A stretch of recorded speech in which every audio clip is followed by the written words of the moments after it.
Hey, Mr. Chairman, to avoid repeating much of what you said, I'll just ask my written opening statement be entered in the record. I'd like to start out by offering my condolences to the family members and loved ones of those who were lost in the 737 crashes, the people in the audience here. I think those condolences are universal and shared by everybody here. I'd like to underscore what the chairman said, is that this committee, everybody in this room, I would say everybody in America wants Boeing and the airline industry to succeed. It's just crucial that they do so. You know, I come from a manufacturing background myself, supplying plastic packaging materials to the medical device industry. I understand quality systems. I also understand the difficult nature sometimes in meeting specifications. I understand the difficult nature in today's world of hiring people in a manufacturing setting. And I read a recent article that it's becoming more and more challenging for the airline industry as well. So there are many contributing factors to what has happened. And from my standpoint, the subcommittee's role is to highlight as many of those factors as possible, get everybody focusing on them, keeping pressure on the entire system.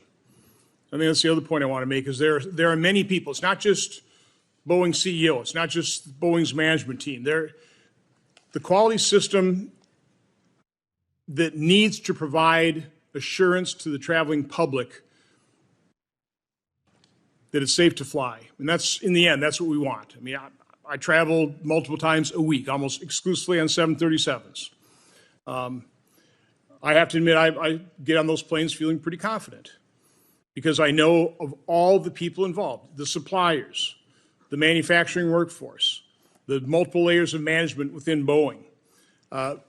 Certainly FAA plays a major role. I mean, I'm not a fan of big government, but we need government to do certain things, and one of them is the FAA doing its job of regulating the airline industry and the airline manufacturers to make sure that they have a perfect record. That's what we're talking about. You need perfection, and that's hard to achieve. The airlines themselves are huge participants in this, and I'm highly disappointed. I've spoken to airline CEOs, your customers, and I'm disappointed that they haven't been willing to come before Congress primarily to offer assurance to the traveling public that they have their maintenance systems in place. They have quality systems. They're checking and double checking the aircraft multiple times a day. And of course, the final quality control step is, and quality control personnel are the flight crew, the pilots.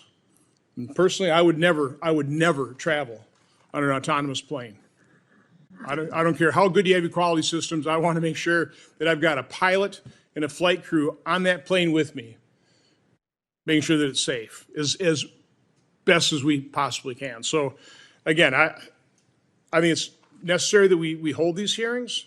I wish the airlines would come in and explain their quality systems, their maintenance systems, again, with the whole goal of assuring the public that it's safe to fly today and in the future, and that they've got what problems exist, and there are obviously problems. They've got them in hand, and they're doing everything they can to fix those problems. So, again, appreciate the hearing. Mr. Calhoun, thank you for coming here. You'll be asked some tough questions here. I appreciate the phone conversation we had, and you know what you're in here for. So I appreciate you coming here. With that, I'll turn it back over to you, Mr. Chairman. Thank you, Senator Johnson.